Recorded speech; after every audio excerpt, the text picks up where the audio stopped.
Good day sa ating lahat mga kaibigan. Andito na naman tayo sa ating Mercado Official na channel po.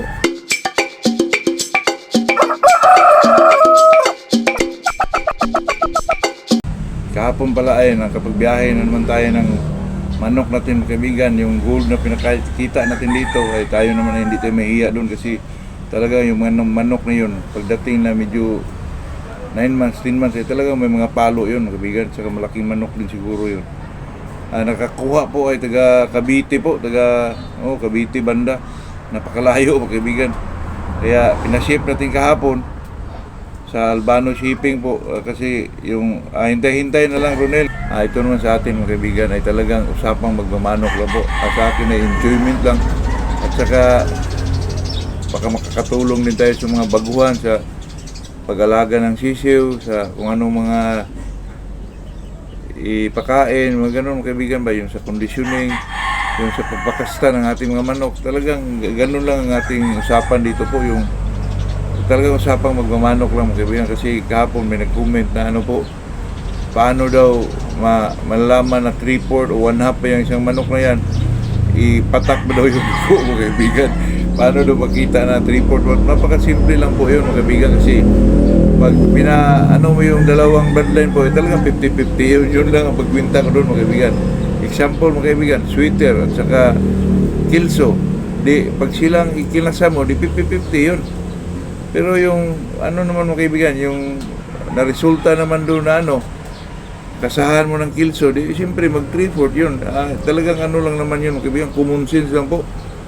Katulad yan sinasabi ko mga kaibigan, kasi yung kaibigan ko dito hindi daw niya alam kung ano yung mga 3/4, 1/4, hindi daw katulad din nung nag-comment mga kaibigan na patakan ba daw ng dugo. Sa akin mga kaibigan, napakasimple lang po, sa alintulad mo lang yan ng isang one whole sheet of paper mga kaibigan.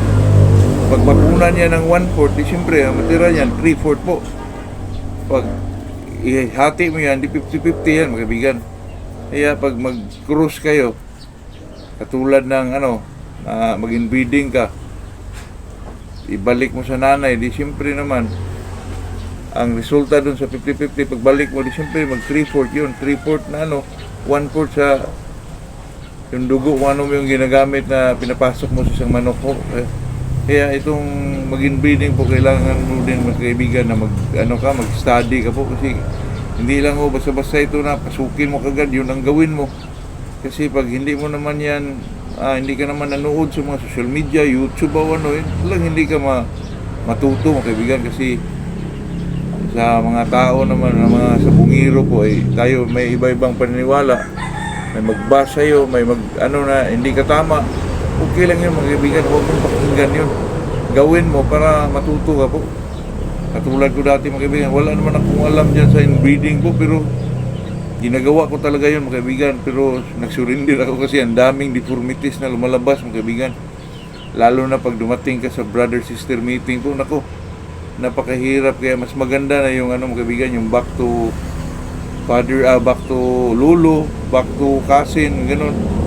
Napaka lang mga kaibigan. Mayroon namang mga deformities, di naman mawala yun.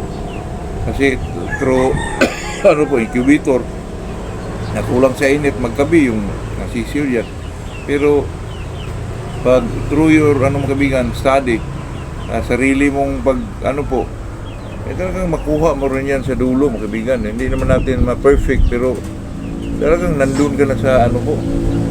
Kasi yung pag-alaga ng manok mga kaibigan, lalo na sa breeding po, sa akin po ay talagang in-advise ko po na iwasan yung breeding mga kaibigan, kasi labas sa magastos yun, kailangan mo talaga ng pag-study sa mga kung ano man yung dapat ng pasukan mga kaibigan.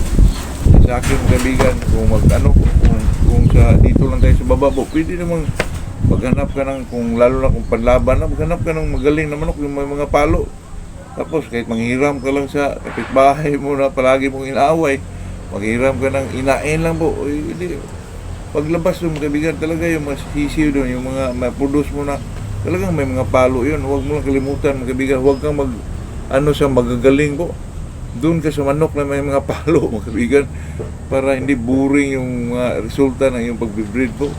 Ito naman sa atin ay talagang hindi tayo ano dito mga kaibigan, nagtuturo o nagmamagaling sa atin lang po yung mga ano natin, mga ginagawa lang natin dito sa Manukan po.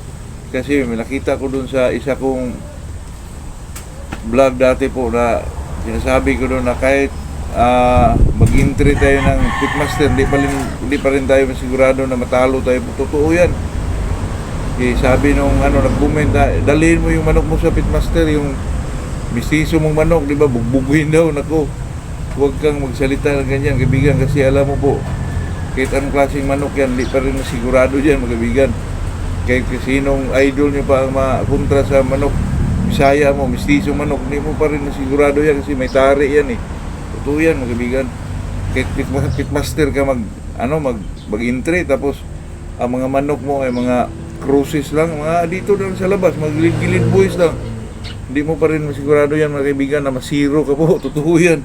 Lalo na pag ang mga mistisong manok mo ay may mga ilag, ay nako, papaluin ka ng dyan, yung mga golden boy dyan, tapos umiilag yung manok mong medyo mistiso, tapos maka 3 points, mga kaibigan, nako, siguradong mahirapan ang bumangon yung mga golden boy na yan, kung ano man yung 5K ba yan, kontra mo sa medyo misisuwi lang na manok, mga kaibigan. Ako hindi mo sigurado yan kasi doon mo makita sa misisuwi na manok, mga kaibigan, kung mag-away talagang po, lalo na pag ang manok niya ay galing ilalim ng bangira, mga kaibigan, yung mga gala, yung mga kanin ang kinain, ako grabe umiilag yan, mga kaibigan. Alam niyo po, yung mga galang manok, bakit matatalino ang mga manok na yan? Kasi nasaranasan nila yan, mga kaibigan, sa gabi, yung mga peligro po, lalo na yung mga ibon na nagitin sila, matutunan nila umilag, tumatago, hindi magpakita sa kaya mga manok na ganyan, mga kaibigan, ay matatalino po,